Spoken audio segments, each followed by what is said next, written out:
Ketika agama ditilep dan dikorupsi oleh sebagian kelompok manusia yang mengaku paling etis dan paling mengerti agama.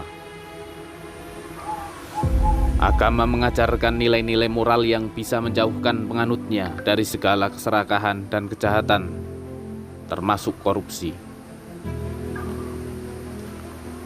Ironisnya, pejabat dan tokoh agama dari institusi keagamaan justru kerap terlibat kasus rasuah. Korupsi proyek keagamaan terus-menerus terjadi, mulai dari penyelenggaraan haji, pengadaan Al-Quran, pembangunan masjid, pembangunan gereja, hingga bantuan untuk pesantren. Hasil survei KPK tahun 2011 dan tahun 2014 menunjukkan Kementerian Agama menduduki peringkat terbawah dalam Indeks Integritas Pusat atau singkatnya Kementerian Agama pernah menjadi kementerian paling korup di Indonesia. Tak tanggung-tanggung, bukan hanya pejabat atau bawahannya saja. Dua menteri agama sudah pernah diciduk KPK karena kasus korupsi yang merugikan negara miliaran rupiah.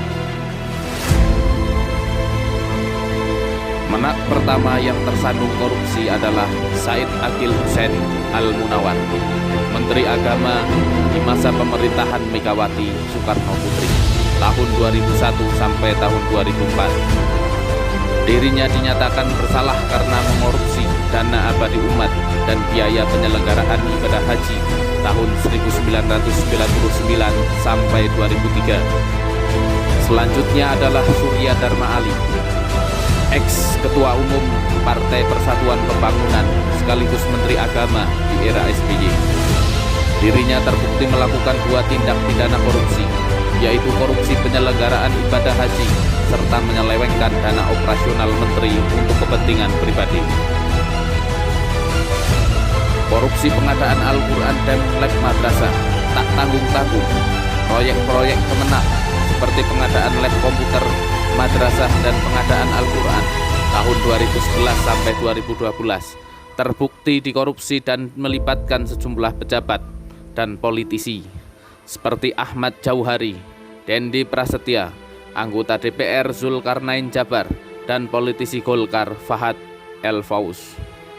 Dalam pengakuan Fahad, uang proyek itu akan digunakan untuk biaya operasional kantor organisasi sayap Partai Golkar, Gema MGKR. Alex Nurdin adalah mantan gubernur Sumatera Selatan 2 periode 2008 sampai 2018. Dirinya terjerat 2 kasus sekaligus, yaitu korupsi pembelian gas bumi BUMD dan dana hibah pembangunan Masjid Raya Sriwijaya Palembang. Masjid yang menghabiskan dana 130 miliar rupiah ini dikadang menjadi masjid paling megah di Asia Tenggara. Alex Nurdin memerintahkan pencairan dana hibah tak sesuai prosedur dan tanpa adanya proposal, sehingga dia bermain di dana tersebut untuk kepentingan pribadi dan keluarganya. Yan Anton adalah Bupati Banyuasin periode 2013 sampai 2018 dan menjadi bupati termuda di Indonesia di usia 29 tahun. Namun, dirinya tersandung kasus suap 1 miliar terkait proyek pengadaan barang dan jasa di Dinas Pendidikan Kabupaten Banyuasin.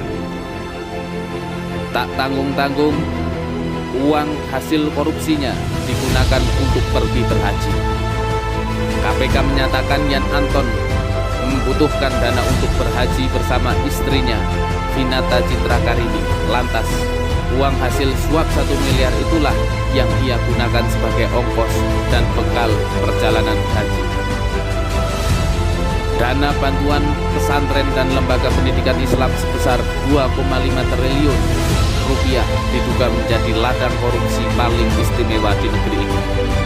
ICW menemukan penyalahgunaan dalam penyelenggaraan BOP pesantren di Aceh, Sumatera Utara, Jawa Timur, Jawa Tengah, dan Banten syarat dengan penyelewengan dana operasional bantuan pesantren.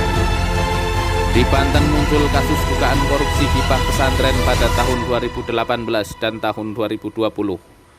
Adanya sekitar 716 pesantren fiktif seolah penerima bantuan padahal kenyataannya tidak ada, dan pemotongan dana bantuan 40 juta oleh oknum senilai 15 juta hingga 20 juta rupiah.